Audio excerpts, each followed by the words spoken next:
We are coming to a place in the seasons of this realm where it will be impossible to travel. So you must understand the technology of bilocation.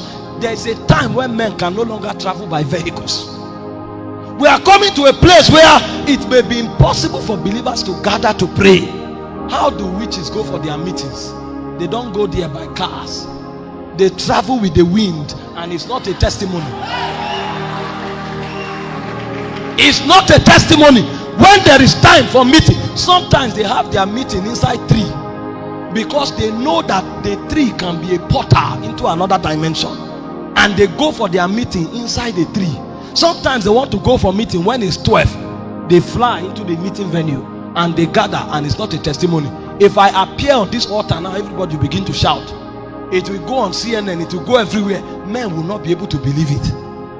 And we have been so daft in the supernatural now that if somebody does something supernatural, I say it's witch. You say it's a charm.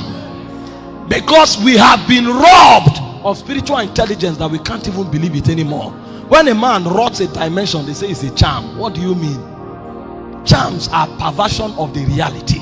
We have the reality. The Bible said in Ephesians chapter 3 verse 10 that the principalities and powers will learn the excellencies of God, the manifold wisdom of God, by observing us. So we are supposed to do things that the angels only see God do. We are coming to a time. Listen, the world is rounding up. People don't understand. As I was coming to your meeting, I had to go through the airport. And how did they take my temperature?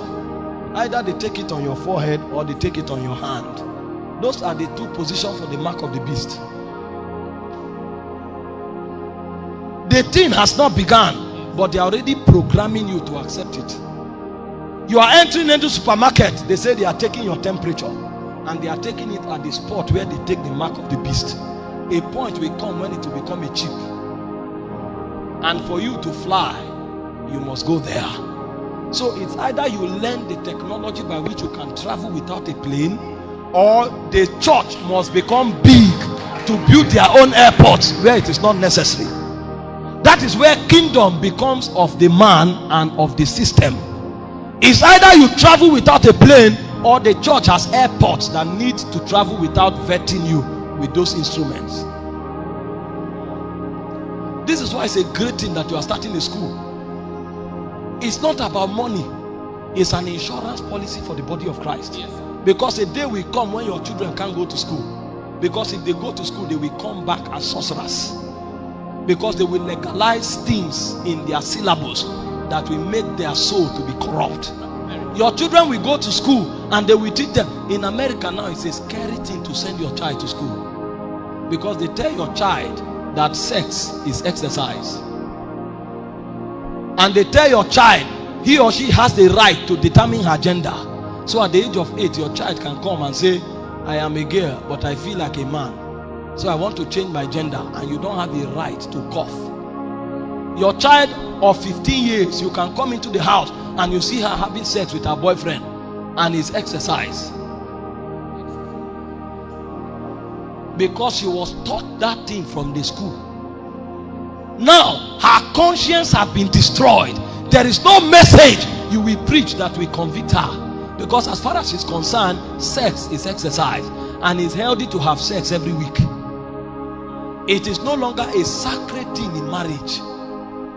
So it's either you have a way of transmitting raw fire into her heart, so that if she hears you, her heart will burn, or we must build our own schools where we teach them the values of the kingdom. This is why you see, what we do is not psyche. We are preparing ourselves because we know time will come when the number of alcoholics will be too many. The number of homosexuals will be too many. So the only thing you can do is to be able to put fire in that person raw. And the person may not understand, but the person will be convicted. The person will listen to you, and the person will lift a chain that transforms. He won't know how, but it's a technology of fire. It will burn like the wings of the seraphims. That's where the word is. When we say we are in a strategic place, this is what we are talking about. The church must become big to be able to build systems and institutions. It's high time a believer has something that is bigger than Facebook, because very soon you cannot put your message on Facebook. When you say Jesus, they will censor it. And if you continue for a long time, they will put a ban on your message. And your message cannot travel to more than 1,000 people. A time will come where you can't call or say certain things on YouTube. They will remove it. So if the church doesn't have it, at the end of the time or at the end of the age, only what they want you to hear, you will hear. Because many believers now are dependent on the media. And if they feed the media, they determine who the believer is. Because whether you like it or not, what you see and hear is what you become.